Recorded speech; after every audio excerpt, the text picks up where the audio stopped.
We need to define what a worldview is. At Summit Ministries, we use this definition from the book that my co-author David Noble and I wrote called Understanding the Times. A worldview is a pattern of ideas, of beliefs, of convictions, and habits that help us make sense of God, the world, and our relationship to God and the world. It's a mouthful, but there are two key aspects to it.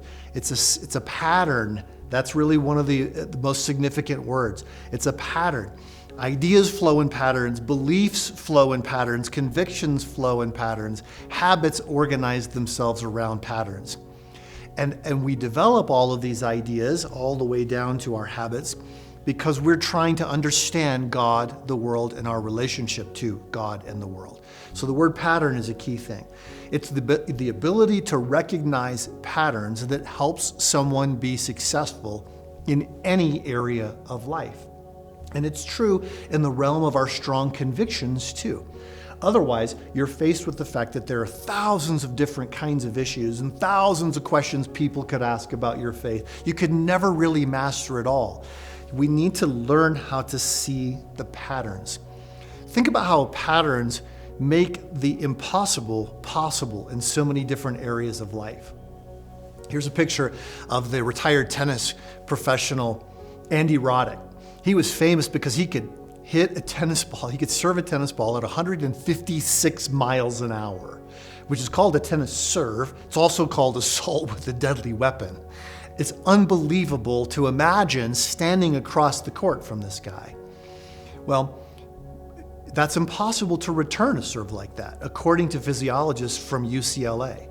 In fact, they said none of the back and forth in a professional tennis match is possible.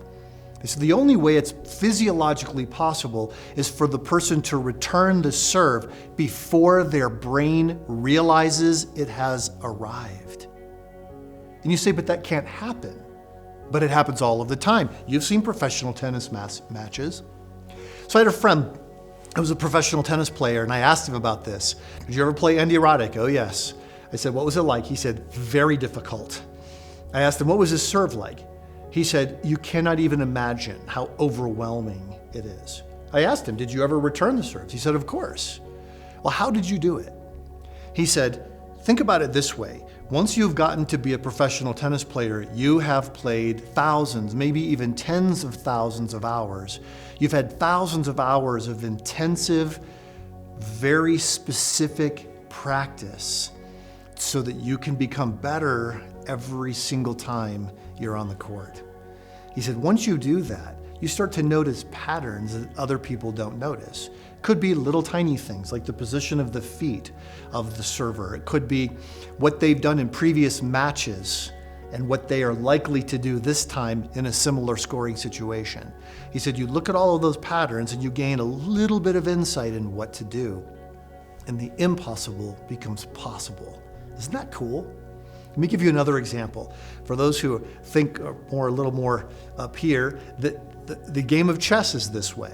Grandmaster chess players in the old times were thought to have photographic memories because they could look at a partially played game of chess.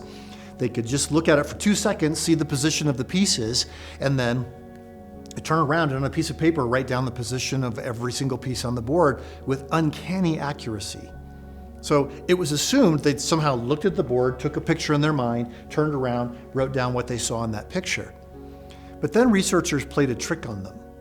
They showed them a partially played chess game, 2 seconds. Sure enough, they were able to very specifically and accurately write down the position of every piece on the board. But then, instead of showing them another partially played game, they showed them a board in which the pieces were randomly arranged in a way they would never appear in an actual game.